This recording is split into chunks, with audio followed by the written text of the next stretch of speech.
জি, আসসালামু আলাইকুম। শফিক ভাই আসছে বাড্ডা থেকে। ওনার সার্ভাইকেল স্পন্ডালাইটিস এবং ফ্রোজেন শোল্ডার দীর্ঘ 3 মাসের মতন হয়েছে। 3 মাসের মতো বিভিন্ন জায়গায় বিভিন্ন ডাক্তার দেখিয়েছে। আমি মোহাম্মদ শফিকুল ইসলাম। আমার প্রবলেমটা হলো আমার বাম হাতের জয়েন্টে, কবজি উপরে, অর্থাৎ এই আর্মসের জয়েন্টে অনেক দিন ব্যথা অনুভব করি। তো এটা আজ যায় কাল যায়, বিভিন্ন প্রকার ওষুধ খাওয়ার পরেও দেখি যখন যাচ্ছে না, তখন আমার ভাই একজন ডক্টর আছে, সর্বশেষ তিনি পরামর্শ দিলেন, তাহলে আমার পাশের চেম্বারে একজন ফিজিওথেরাপিস্ট আছেন, উনি খুবই ভালো ট্রেন্ড, ওনার কাছে তুই দেখাতে পারিস।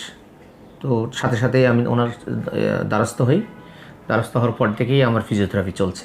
আমি আসলে আমার জীবনে কখনোই ফিজিওথেরাপি দেই নাই, এই ফার্স্ট হলো ফিজিওথেরাপি দিচ্ছি। তো ফিজিওথেরাপি দিতে এসেই দেখলাম যে আসলেই যে একটা সময় প্রয়োজন, বয়স হলেই মনে হয় যে এটা দরকার। তো সেইভাবে চলছে। আজকে যে আমরা আপনার 5টা সেশন মানে চলতেছে, যে আজকে 4টা শেষ। 4টা শেষ, আজকে পঞ্চম দিন। আপনার এখন কেমন ফিল হইতেছে? এখন মোটামুটি অনেক ভালোই সে ইমপ্রুভ হয়েছে। তো আশা করতেছি যে এইভাবে হয়তো করলেই ইমপ্রুভ হবে। মেডিসিনও খাচ্ছি, তো মনে হচ্ছে যে মনে হয় যে একটা শুরু পাবো আর কি।